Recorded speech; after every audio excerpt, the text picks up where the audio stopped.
What happens when the spotlight dims and real life steps in? We watch these stars grow up on our screens, almost like they were part of our own families. Hello, I'm Luke, and you are? But behind the polished world of Disney Channel fame, heartbreak was closer than anyone realized. Stick with us while we pay tribute to Disney actors who passed away.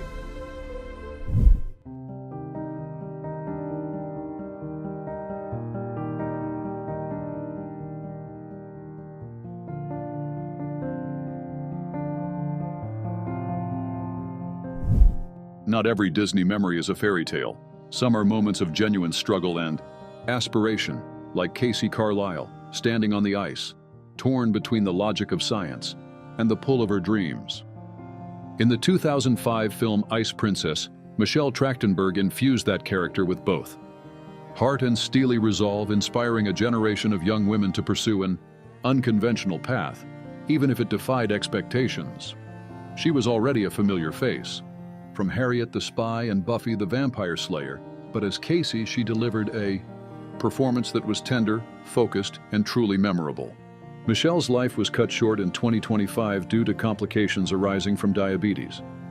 She had chosen to live much of her later life privately, away from the intense glare of the public eye. Yet for those who grew up watching her journey, her influence remains powerful and clear. She was more than just a Disney heroine. She was a quiet testament to taking a chance, even when the world suggests caution.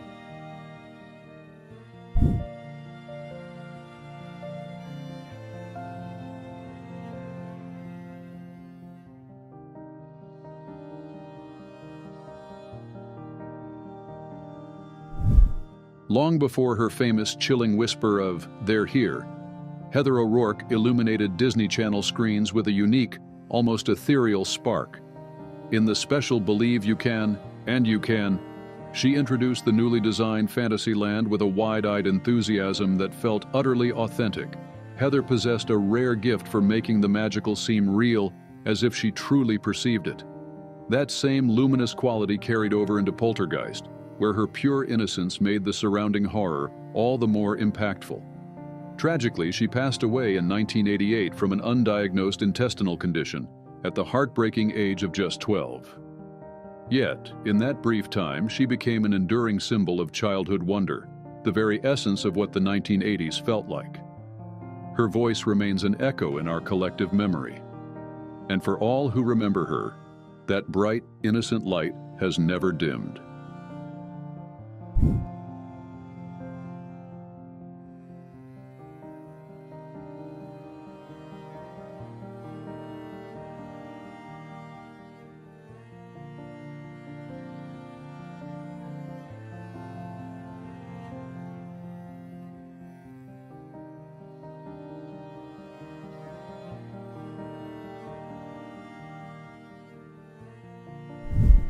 He only made a single appearance on Even Stevens, but for viewers of early 2000s television, Sawyer Sweeten was already instantly recognizable. Best known as one of the twin brothers on Everybody Loves Raymond, Sawyer had a gentle, understated presence that often quietly commanded attention. His guest role on Disney Channel, though brief, showcased that same subtle charm. A shy smile, a soft-spoken delivery, the kind of young actor who didn't need to be loud to leave an impression. In 2015, at the age of just 19, Sawyer tragically died after years of battling private struggles. The news was devastating, not only because of his youth, but because it served as a painful reminder of how easily silent suffering can go unnoticed.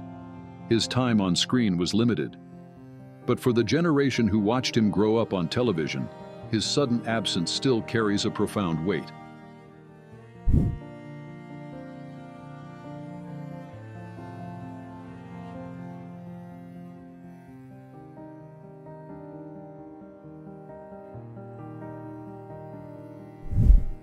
Some performers possess an undeniable charisma that is evident from the start.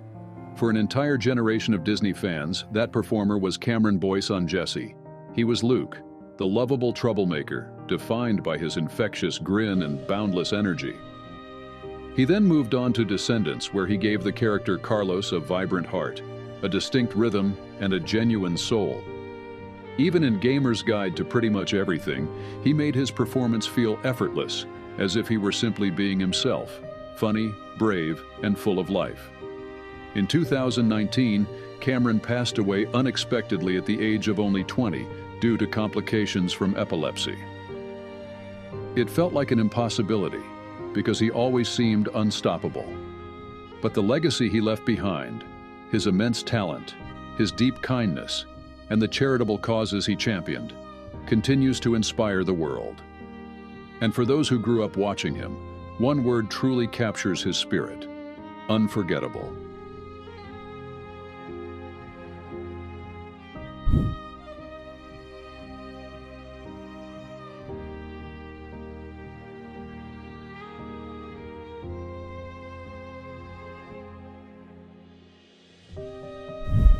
In The Parent Trap. 2. Bridgette Andersen wasn't merely acting a role. She was the vital spark that ignited the entire story. As Nikki Ferris, she displayed a natural ease on camera, a captivating blend of mischief and warmth that made her feel essential to every scene. Long before that, she had captured hearts in Savannah Smiles, and Disney provided her with another opportunity to shine. It was clear she possessed that special, rare quality carried by only a few young actors. However, behind the camera, her life became increasingly difficult. Bridgette tragically passed away in 1997 from an opioid overdose. She was only 21 years old. Her light burned out quickly, leaving us to wonder about the potential she could have offered the world. But in her short time, she gifted us magic, and that is the memory we choose to cherish.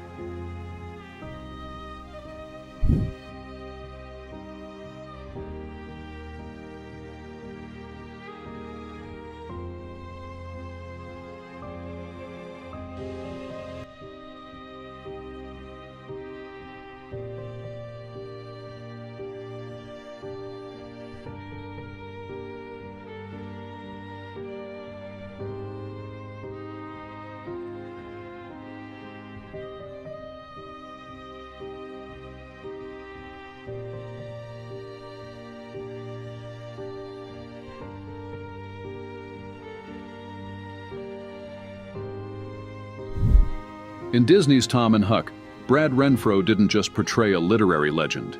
He embodied Huck Finn. He was wild, restless, and utterly fearless. At just 13, Brad anchored that film with a raw magnetism and an authenticity that felt truly unique. He was unpolished, and that very quality made him so memorable. That role, along with others in films like The Client and Sleepers, showcased a young actor who didn't just perform, he lived the part. But the reality behind the scenes was a difficult one. Brad struggled with addiction for many years, and in 2008, he died of a heroin overdose at the age of 25. It was a loss that still feels painful, not only because of his undeniable talent, but because it seems he never found the inner peace he deserved. For a brief, shining moment, though, on that raft with Tom, he gave us a sense of pure freedom, and that is the image many of us hold dear.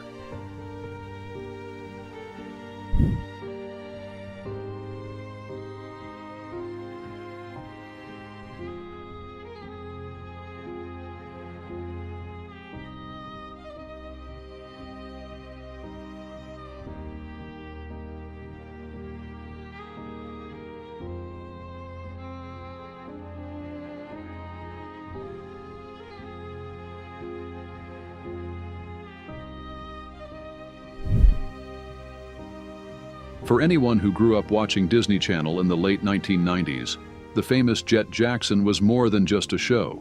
It defined an era. And at the very heart of it was Thompson Young. As Jet, he provided young viewers with a hero who felt genuine, confident yet humble, adventurous yet grounded. He carried that same powerful charisma into Johnny Tsunami, where he became a key part of yet another Disney classic. There was a quiet strength about Lee, steady, thoughtful, and full of inner light, that made you instantly connect with him every time he appeared on screen. Years later, after memorable roles in Friday Night Lights and Rizzoli and Isles, Lee's story concluded far too soon in 2013, following a long, private struggle with his mental health. He left behind more than just memories. He left a generation that grew up believing their heroes could look and feel exactly like him.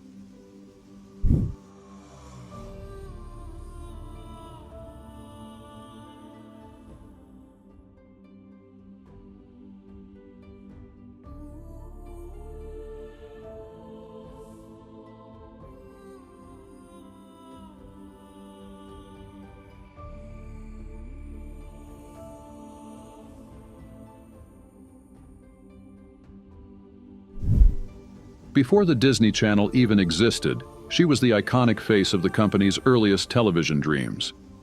Annette Funicello wasn't just a Mouseketeer. She was the Mouseketeer with her soft, appealing voice, her easy, genuine smile, and her unmatched grace. She became a massive star overnight on the Mickey Mouse Club. For millions of children in the 1950s, she was the compelling reason to rush home and turn on the television after school. Even long after her time with Disney, Annette's spirit remained intrinsically linked to the brand. She transitioned successfully to beach movies and pop music. But she always carried that original Disney magic, a quality that was pure, authentic, and universally beloved. Annette passed away in 2013 after a long and very public battle with multiple sclerosis. Throughout her illness, she remained a powerful symbol of kindness, resilience, and strength. She was Disney's first true sweetheart, and in so many ways,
they shaped our childhood memories, bright, hopeful, and full of promise.